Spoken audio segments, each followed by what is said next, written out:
For a more immersive experience, I recommend you wear headphones for this podcast.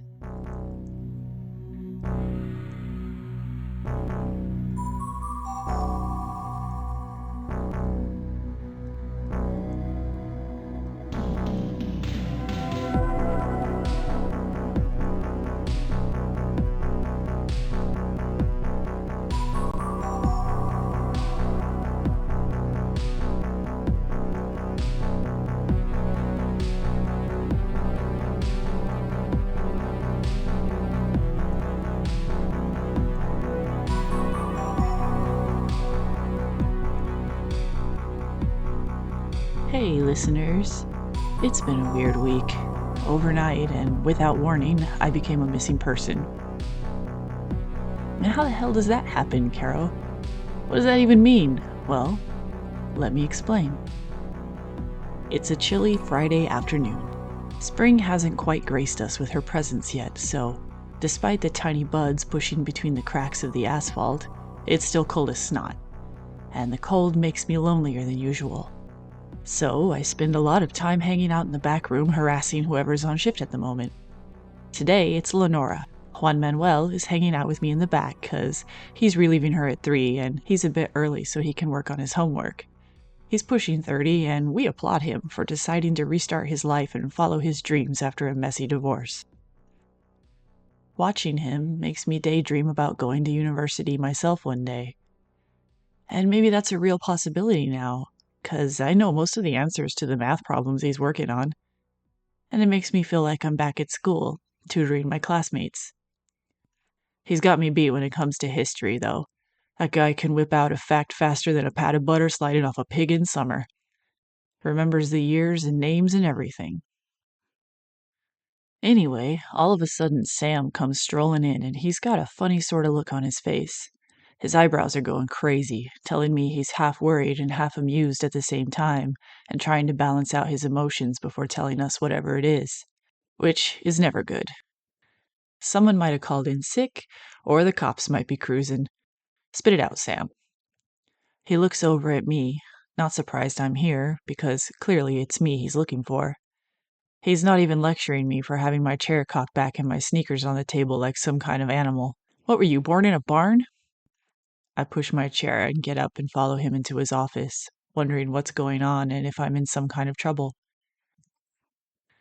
Once in there, with the door closed and the blinds on the window shut, making me feel like some kind of criminal here for an interrogation, he sits me down and pushes a piece of paper towards me and folds his hands, watching my reaction expectantly. I look at it.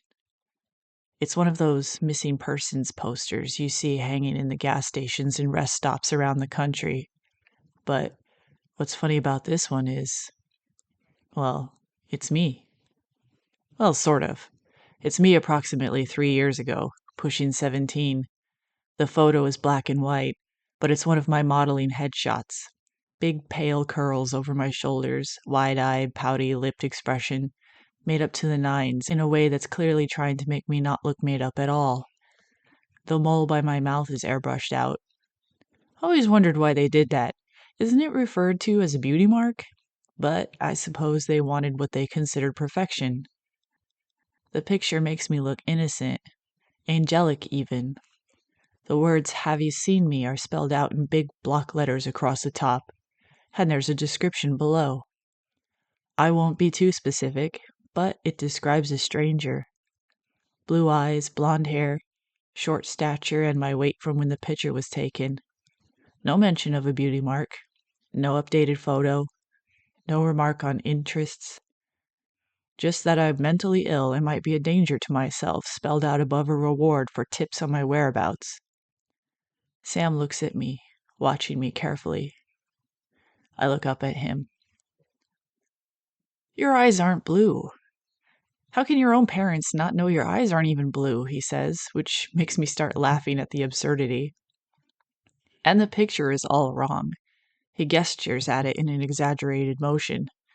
Do you have an angelic twin sister? 'Cause this sure as hell ain't you. He's trying not to laugh, I can tell. I'm holding back a smile. It's hard to be traumatized with this man finding the whole situation laughable. Like, truly, How do they expect to find me if the picture looks nothing like me? It's like looking at a ghost, even if I'm not so far gone from her, the girl in the poster. How can I be missing? I ask him honestly. I'm 19. Also, I'm right here. I'm pretty sure they know where I am. You're right here, he agrees. It's this girl who's missing, and smacks the back of his hand on the poster. That makes me grin, but then I pause, worried. Sam, there's a reward on this. I hesitate. Someone's gonna turn me in. He shakes his head and says very matter-of-factly, over my dead body. There's something behind his words that make me believe him. A venom, a bite, something monstrous. Something that reminds me of the hum of the gas station in the dead of night. He's part of it, isn't he? This haunted place that holds people in its walls, collects them. And so are the others, Edgar and Bev, Juan, the rest. Old Jeb, still here, wondering the premise on an endless loop even after death. Perhaps even the Volvo, drawn here by some unexplainable force, night after night. And of course, me. The gas station keeps its secrets. I suddenly have no doubt that I will be safe here. I'm too important to the ecosystem somehow. I won't be turned in. Do we need to tell the others? I ask him. He chews on his lip, eyebrows going a mile a minute. He finally says that he thinks that's really up to me. My business is mine to tell, and if anyone who works here has ever recognized pictures of me on the magazine covers, none of them have ever brought it up. He doubts they'd bring this up to me, even if they recognize my picture on the poster. He tells me he almost didn't recognize me when the police gave it to him to hang up. The fact that they just gave it to him means they didn't even recognize me. Or maybe they didn't even look that hard, who knows? Most of the boys in blue have been in on a night shift or two for a cup of coffee. They never stay long. I don't think the gas station likes them much. But still, how many light-eyed, light-haired, short and baby-faced people are around here, Sam? A haircut and lack of makeup doesn't change who a person is. He shakes his head and says it's me who's changed who I was. I carry myself so different now that I could look exactly like the girl in this picture, and he doubts that I would still be seen as her. There's a growing confidence in my body language that's real, instead of painted on. Where her edges are airbrushed out, mine are sharp as knives. My shoulders are back, and my eyes have a spark in them. Her posture is broken somehow. I laugh and ask him if it really makes some kind of difference about who I am versus who I was, and he nods very seriously and says, all the difference in the world. He says if I ever choose to tell the others where I came from, he'll be right there with me, and that I don't have to do anything that I'm not ready for. And most of all, I don't have to do anything alone.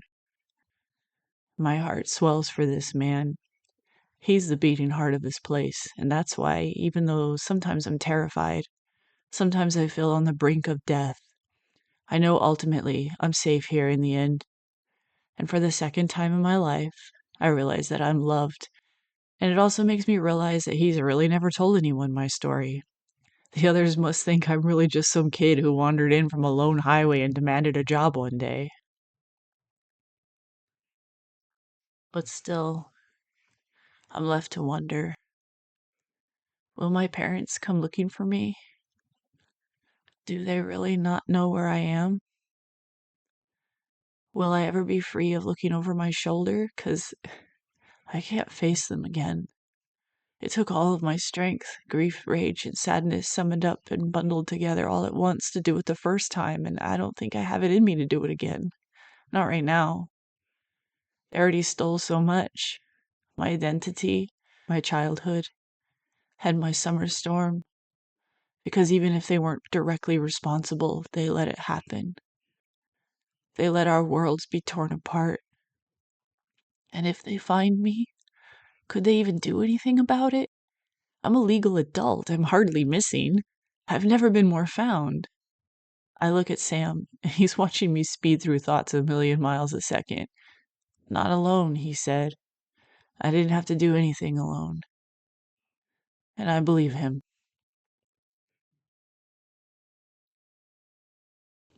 I'm still thinking about it later that night behind the counter of the gas co. I've wiped every trace of makeup off my face.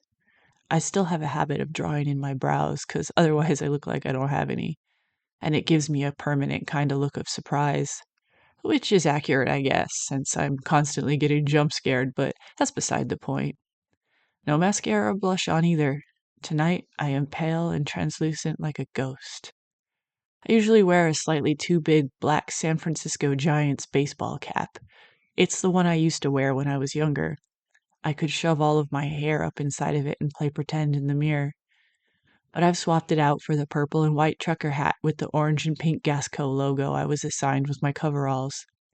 Just a random nighttime employee, nothing to see here, blending in with the background. I have the cap forward instead of my usual backwards and pulled low over my eyes. I really don't know what I'm worried about. I still think everyone knows exactly where I am and that no one is coming in here to drag me out kicking and screaming. And I still think that if they did, they'd leave with a hole in the middle of their chest the size of a shotgun shell that Sam sometimes keeps on the rough days. I still think the poster is supposed to be some kind of cruel prank, a way to make me face myself, a way to tell me that I'll never be loved. The version of me that was is dead and gone, missing. Joke's on them. I know exactly where she is. I stuck the picture to the wall beside my mirror. It's a great way to show myself how far I've come, that I'm real now, and I'm finding my own way. I like to think that old picture is cheering me on, that sad look in her eyes is erased with my newfound love for neon and acid-washed jeans. I think she's proud of me. But anyway, I'm getting off topic again. I've got my laptop in front of me, and I'm looking at pictures of missing people from the area. Why? That's kind of weird, Caro. Well, yeah, it is. Except apparently I'm one of them now, and I wanted to check to see if I was on any of these missing person sites. Which, so far, I've only found a small blurb in the local paper. I'm no missing child. I suppose technically I'm a runaway, but I still think it's hard to run away when you're of age to move out anyway. That's what I did. I hid everything special to me in my car, and when things got loud, I grabbed my keys and I ran. That's something I learned from him. Always be ready. It did really get me thinking, though. Do people go missing around here a lot? Is that a thing? You and me have come to realize this area is different. Strange. Unearthly. Dangerous. And it makes me wonder how many have fallen to the tricks of the unknown. How many were consumed by the darkness, or lost in the time loops, or to the creatures that roam the woods only in the dark hour. And I am not one for true crime, but this is something else, something supernatural. And it's late, and I'm bored, and there's not a lot here, but I do keep passing by the picture of the same girl over and over. I keep clicking away. I'm not looking for stories, I'm looking for patterns. I can't bear other people's pain right now, but it won't leave me. The same wide eyes on multiple pages, newspaper clippings, a wiki article. So finally, I stop to look at it, because for some reason I can't explain it's pulling at me. Claire Van Buren. The name does not ring a bell, which is odd, because she went missing around here, didn't she? I don't remember any Van Burens. Maybe they moved away one day. Maybe they were all consumed by the darkness of this place. I shake my head and I peer at the picture. It's one of those faded high school pictures. Big smile, big curly 80s style hair with ringlets and a teased fringe, and I think she's so pretty. And I think, I wish I'd known her, and that we could be friends. What a weird thing to think. I think about her laugh and her smile and what she might have been into. Did she have posters of boys on her wall? I wonder what her favorite subject was. what her favorite band was, and if she ever went to homecoming or the football games. Was she a horse girl or a car girl? Did she work as a waitress at the local diner? My mind is spinning, wondering about her in that hyper-aware way where you realize other people have thoughts and feelings and whole lives you know nothing about, things going on that you never think about because you're so wrapped up in your own existence. I think about what her favorite color might be, but I don't think about what could have happened to her, because that makes my eyes burn and my temples ache. I can't figure out why any of it matters so much. I mean, of course it matters. All people matter. But I don't know why it matters to me right now in this moment. I rub my eyes and I close the tab and I wish I could remember the faces of the ghosts. And on the other hand, maybe I'm glad I mostly don't. I'm not sure I could bear to see the faces of the missing and know there's not a single damn thing I could do to save them. My head hurts. I rub my eyes and I push the grief to the edges again. Grief is such a funny, intangible thing. Most moments you're fine, and then sometimes the nothing can send you headfirst into a pulsing sea and you can't find your way back up. Why do we grieve people we've never met? Empathy and love makes us human, I guess. Oh, maybe Sam is right and I need therapy. I lean my chair way, way back so I'm balancing off the edge, a hair from falling over, staring up at the fluorescents in their faint flicker. There's a pulse of adrenaline in my palms and the soles of my feet, like when you stand on the edge of a staircase with no shoes on, a tingle of life. And I think about her, softness and gentle eyes, and I think about my firecracker concert girl, voice on fire and the facelessness of an angel, cracking and sparkling with the energy of the in-between places, both something like fireflies, a blinking of beauty so fast you probably missed it and then swathed in darkness. Something like my sunshine boy. But I don't miss it, those blinks. I see them, and I'll note them down and I'll document them. But I won't investigate it. I won't be consumed by the sadness of your story, the secrets I can't solve, and all the bad things. Instead, I'll remember the beauty of your eyes. I'll remember the lightning in your voice, scars thrown in relief and freckles across your nose like the universe burning inside of you. I'll remember you when you were here. I stand up and make my way to the coffee maker, using my foot to wipe a rag across Jeb's puddle, and I pour myself a cup. It's steaming, but I can smell it's burnt before I even taste it. And when I do, I spit it out in disgust. It's hours old. I forgot to make a new pot when I came in. It tastes like an ashtray or somebody putting cigarettes out in a Pepsi can. Don't ask me why I know what that tastes like, listener. Sometimes life is about grabbing the wrong can and taking a big ol' swig before you realize you've made a horrible, horrible mistake. I keep my tabs up now, instead of pushing them flat after I pop the soda open. And that way I know it's mine. Anyway, I wrestle with the coffee carafe that's almost as big as I am, and I stumble to the sink in the back, flipping the valve and letting it drain. Over the sound of coffee splashing into the sink, I hear something, a faint pitch above everything else. I heave the canister back to the front of the store and hit brew to run a hot water cycle through it.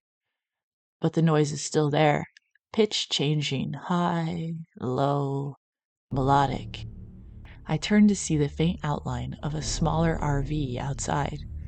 It's a bit foggy, and there's a steam rising from the asphalt, like a sudden temperature change. And it gives everything an eerie sort of glow in the purple and pink neons of the overhead signage. There's a man, and he's holding a baby and rocking it, swaying softly. A toddler grips his pant leg, and he is singing low, trying to calm two kids at 2 in the morning. There's a woman there, and she's cleaning the RV windows with a squeegee, reaching up to remove states' worth of bug sludge. She can't quite reach the middle spaces on the big vehicle, so there's a sloppy layer of film in places, but she's doing her best. Climb up on the hood, lady. It's like this is her first day being short. It often requires climbing on top of stuff to get the job done. It's then that she turns toward me and I can see her face properly. I see a lot of RVs, so I hadn't recognized it at first. This one's from California, and it's covered in dust and moss. And I remember how many times this little family has come in asking for directions over the last few months I've been here. I wonder how long they've been coming before that. Usually, they come inside, buy a few small snacks. I tell them where the exit to the highway is, and they leave. And then they are back again, and the cycle repeats. But tonight's different. I can feel it. So I empty the water and I start a fresh pot of coffee. They approach the door, and I can see the fear in their eyes, and I wonder if every time they think they are getting out, they see this place and fall into despair once more. I wonder what they see when they see me. Someone sending them on their way into a never-ending loop. They walk in and they look so tired, but they don't approach me. And for the first time ever, they don't speak to me at first.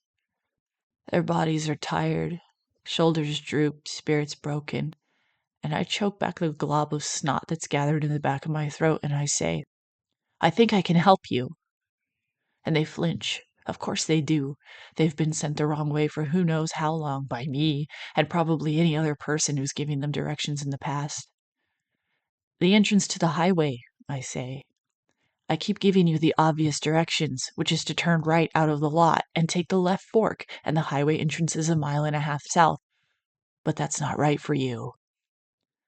The man and the woman look at each other, intrigued but nervous. Finally, the woman, who looks close to tears, asks me what I mean, not right for them. I mean, we need to find an alternate route. This one's clearly not working for you. You remember us? She asks. And I nod. Does no one else? No. We've been going in circles for what seems like forever, and no one remembers us, no matter how many times we've been in a place. No matter what we do, it's like those movies where the day keeps repeating and you can't figure out how to restart it. Sit down, I say, and have some coffee. I just made it fresh. My name is Carol Green, and this place is a little bit not right sometimes, and I didn't know how to help you before, but I think I do now. I learned that their names are Babs and Kenny. Lily and Lucy are the girls, and they've been on their way to Kenny's sister's wedding in Upper Washington for, well, it would seem over a year somehow, and I almost choke on my coffee when they tell me the date they left. This really must be some kind of personal hell for them, living on gas station snacks and refueling every other day. They're able to drive about 300 miles out before it loops them back here. They've tried looking for alternate routes, but their phones don't work. They have no data, and everyone they ask just sends them to the highway, even if they beg for an alternate route. Paper maps don't show any way out. They have come to believe that the gas co is the central mark of it all, and wondered if it was me who had been sending them on this endless hellish road trip. They say the other places they've stopped don't recognize them, sometimes don't even see them. The people never change. For them, it feels like reliving the same day. If they cut their hair, it's right back to where it was if they take a nap. They wake up and they find that nothing has changed but me. And I'm the only one who's shown any passing of time on the outside. My clothing changes. It's subtle, but my hair's grown a bit, and today I'm wearing a different hat. My face looks different, paler, eyes wider, and more frightened. I laugh and say that's because I'm not wearing any makeup, so I don't have any eyebrows. And I say, it's not me, it's this place.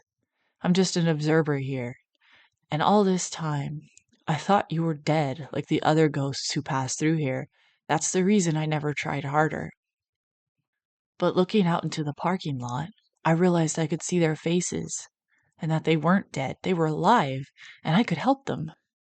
I cannot save the dead, but one thing I'm pretty sure of is that I can save the living, or at least I can try. First things first. Have you ever tried turning left instead of right? Yes, and it just loops us back. I think, chewing on my lip for a minute. The gas co might be the center of it, but I still suspect it's the old highway where the looping originates, because the gas co is the only place they can see anything change. That means they are not stuck when they are here. To prove my point, I have them check their bank accounts, and sure enough, the only charges showing back for the last year are from the gas co. I wonder if the police have ever come by asking Sam about a stolen card or a missing person. I'll have to ask him later. So, it's not the gas co. But the second they pull out of the entrance exit, they are trapped. Which means only one thing. They need to leave another way. And I think I know just how to do that.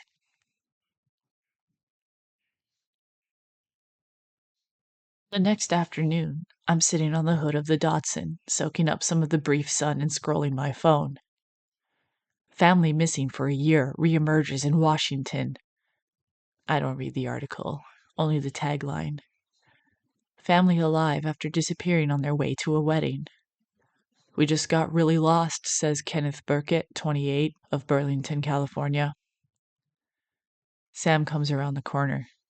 Did you hear anything last night? He asks, pointing to where the chain link fence in the back lot past my apartment looks like it's been smashed down by a T-Rex. There's an overgrown dirt road back there, the old entrance to the gas co, back when it was something else, that snakes through the woods and meets up to the highway at a further point. I shake my head, and I hold up my phone for him to see. Hey, did you see this? Missing people found just down the road from here. He glances briefly, and I don't miss the subtle double take, a flickering of eyes under a furrowed brow. Huh, he says, collecting himself. I guess all kinds of people are being lost and found around here. And then he shoulder hugs me and smashes his hand down on my head, ruffling my hair through the hat, and he tells me I'm gonna have to help him repair the fence later, and I laugh. And for a second, I think about her again. I'm sorry for whatever happened to you, Claire. I hope you got away, like me. Or that you were lost for a little while like the Burketts, and now you're living your truth somewhere in Florida, far away from anything that might ever have hurt you. I hope you were loved the way I am now. I hope you found your place. And I'll remember you as I keep carving out mine.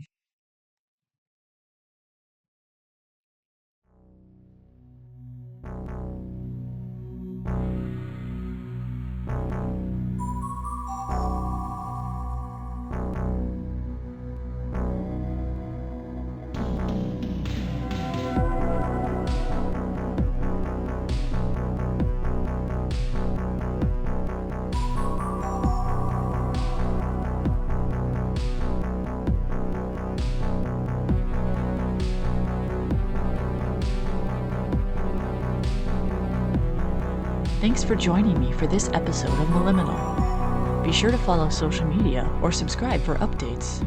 Want to know more now? This podcast is actually based on a webcomic, and you can read it right now for free on Tapas or Webtoon. Just search for Mil-Liminal, a horror romance about me, Carol, my podcast, and my desperate attempt to win a grouchy barista's heart. Or look for Seemingly Dark, a long-running supernatural comic full of ghosts, mysteries, and of course, I'm there too. Follow the creator, Raptor Jules, on Instagram or Blue Sky, or follow Seemingly Dark on Tumblr for art and stuff. Logo and music design is by Snake Pixel on Blue Sky, and a special shout out and thanks to my Patreons. Hopefully, I'll see you soon.